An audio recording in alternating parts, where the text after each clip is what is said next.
നമ്മുടെ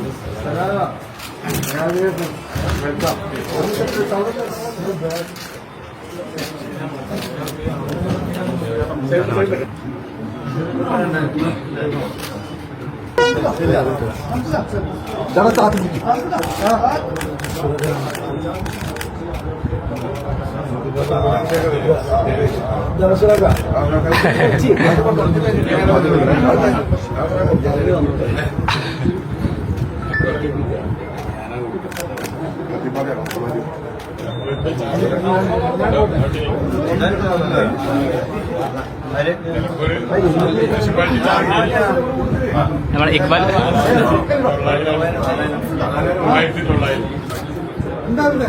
ഷൗക്കത്ത് മുമ്പും ഇടയ്ക്കൊക്കെ ഇവിടെ വരാറുണ്ട്. ഇപ്പോഴത്തെ ഈ സന്ദർശനത്തിൽ പ്രത്യേകത ഉണ്ടല്ലോ. ഇന്നലത്തെ ആ ഒരു വലിയ വിജയത്തിൻ്റെ ആഹ്ലാദം പങ്കുവെക്കുന്നതിന് വേണ്ടിയാണ് അദ്ദേഹം ഇവിടെ എത്തിയിട്ടുള്ളത്. ഒരു MLA എന്നുള്ളവർക്ക് ഉള്ള അതിൻ്റെ മുന്നോടിയായിട്ടുള്ള ഈ സന്ദർശനം വളരെ സന്തോഷമുണ്ട്. ഇപ്പോൾ ഞങ്ങളിങ്ങനെ സംസാരിക്കുകയായിരുന്നു, ഇതൊരു കൂട്ടായ ഒറ്റക്കെട്ടായ പ്രവർത്തനങ്ങളുടെ ഒരു വിജയമാണ്. കൂട്ടുത്തരവാദിത്വം അതാണ് അവിടെ വിജയിച്ചത്. ഓരോരുത്തരും ഏൽപ്പിച്ചത് അത് ഭംഗിയായി നിർവഹിച്ചു. അതിൻ്റെ ഫലം നമുക്ക് ആ പോളിംഗ് ദിനത്തിൽ കാണുവാൻ സാധിച്ചു. ജനങ്ങളെല്ലാം അവരുടെ അഭിപ്രായങ്ങൾ ഒരു ഭയപ്പാടും കൂടാതെ രേഖപ്പെടുത്തി എന്നുള്ളതാണ്. ഭയപ്പാടിനെതിരെ ഉള്ള കേരളത്തിൻ്റെ ഒരു വികാരമാണ് ഇപ്പോൾ നിലമ്പൂരിൽ നമുക്ക് കാണുവാൻ കഴിയുന്നത്. കാരണം കേരളം ഒരു ഭയത്തിൻ്റെ നിഴലിലായിരുന്നല്ലോ. അപ്പോൾ അതിൽ നിന്നൊരു മോചനം അതാണ് ജനങ്ങൾ ആഗ്രഹിക്കുന്നത് എന്നുള്ളതിൻ്റെ ഒരു ഫലപ്രഖ്യാപനമാണ് നമുക്ക് നിലമ്പൂരിൽ കാണുവാൻ കഴിഞ്ഞിട്ടുള്ളത്. ഇത് തുടർന്നുള്ള കേരളത്തിൻ്റെ രാഷ്ട്രീയത്തിൽ ഇത് വളരെയേറെ ഞങ്ങൾക്ക് ആത്മവിശ്വാസം പകരുന്ന കാര്യമാണ്. അതിപ്പോൾ UDFൻ്റെ നേതാക്കളെല്ലാവരും അത് എടുത്തു പറഞ്ഞു കഴിഞ്ഞു. അങ്ങനെ ഒറ്റക്കെട്ടായി മുന്നേറിക്കൊണ്ട് കേരളത്തെ വീണ്ടെടുക്കുന്നതിന് വേണ്ടിയുള്ള യജ്ഞം, അതിലേക്കുള്ള പ്രയാണമാണ് ഇനിയിപ്പോൾ നമുക്ക് നടത്തുവാനുള്ളത്. അതിന് ഒരു നിയോഗമാകാൻ ആര്യാടൻ ഷൗക്കത്തിന് സാധിച്ചിരിക്കുന്നു എന്നുള്ളതാണ്. അദ്ദേഹത്തിൻ്റെ പിതാവും UDFനെ ശക്തിപ്പെടുത്തുന്നതിൽ വലിയ പങ്കുവഹിച്ച വ്യക്തിത്വമായിരുന്നു. അപ്പോൾ ആ പാത പിന്തുടർന്നുകൊണ്ട് ഷൗക്കത്തിനും ഒരു MLA എന്നുള്ള നിലക്ക് UDFനെ ശക്തിപ്പെടുത്തുവാനും നിലമ്പൂർ നിയോജക മണ്ഡലത്തിന് കൂടുതൽ കാര്യങ്ങൾ ചെയ്യുവാനുമൊക്കെ സാധിക്കും. എല്ലാ വിധത്തിലുള്ള ആശംസകളും വിജയങ്ങളും ഞാൻ നേരുകയാണ്. ഈ MLA-മാരുടെ എണ്ണ 12 നിന്ന് 13 ഇപ്പോൾ ജില്ലയിൽ. അതെ അതെ, അതിപ്പോൾ ഇനി 16 കാത്തിരിക്കുക. അടുത്ത തെരഞ്ഞെടുപ്പോട് കൂടി 16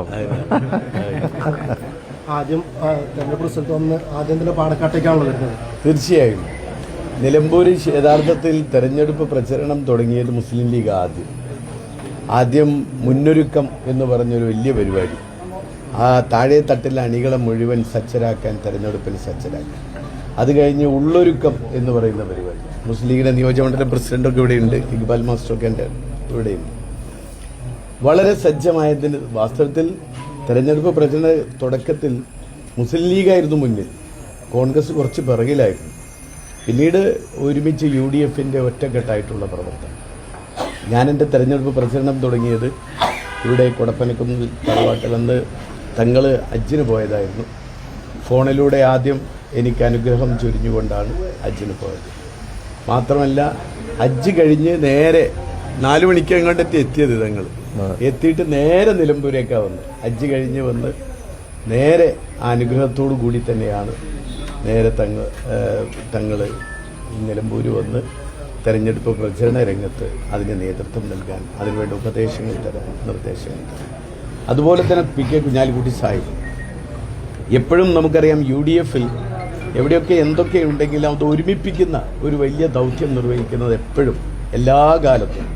PK പണ്ടൊക്കെ പറയാറുണ്ട്, പിന്നെ മാണി സാറ്, കുഞ്ഞാലിക്കുട്ടി സാഹിബ്, ഉമ്മൻചാണ്ടി എഴുതേണ്ട. അതേപോലെ തന്നെ മലപ്പുറത്ത് എനിക്ക് മിസ് ചെയ്യുന്നത്, മലപ്പുറത്ത് എവിടെയൊക്കെ എന്തൊക്കെ പ്രശ്നങ്ങളുണ്ടെങ്കിലും അവസാനം അത് കുഞ്ഞാപ്പയും കുഞ്ഞാക്കയും കൂടി ഇരുന്നാൽ തീരുന്ന ഒരു കാലം ഉണ്ടായി. അതിൽ കുഞ്ഞാക്കയില്ല. ആ ഒരു ഉത്തരവാദിത്വം കുഞ്ഞാക്കയില്ലെങ്കിലും ആ ഉത്തരവാദിത്വം ഞാൻ നിർവഹിക്കുമെന്ന തീരുമാനത്തോടു കൂടിയാണ് PK കുഞ്ഞാലിക്കുട്ടി സാഹിബ് നിലമ്പൂരിൽ വന്ന് അതിൻ്റെ തെരഞ്ഞെടുപ്പ് രംഗത്ത് പ്രവർത്തനങ്ങൾക്ക് നേതൃത്വം നൽകി. ഇത്രമാത്രം എന്താ പറയുക, ഒരു ചെറിയൊരു ലൂപ്പോള് പോലും ഉണ്ടാകാൻ പാടില്ല. എല്ലാ ഓട്ടയടച്ചുകൊണ്ടുള്ള ഒരു പ്രവർത്തനത്തിനാണ് മുസ്ലിം ലീഗ് നേതൃത്വം നൽകിയത്. അതിന് UDF അതിന് നേതൃത്വം നൽകുന്ന മുസ്ലിം ലീഗിനോട് എങ്ങനെയാണ് നന്ദി പറയേണ്ടത് എന്ന് വാസ്തവത്തിൽ എനിക്കറിയില്ല. എന്തൊക്കെയായാലും അതിനുകൂടി വേണ്ടിയാണ് ഇവിടെ തങ്ങളെടുത്തു വന്നത്.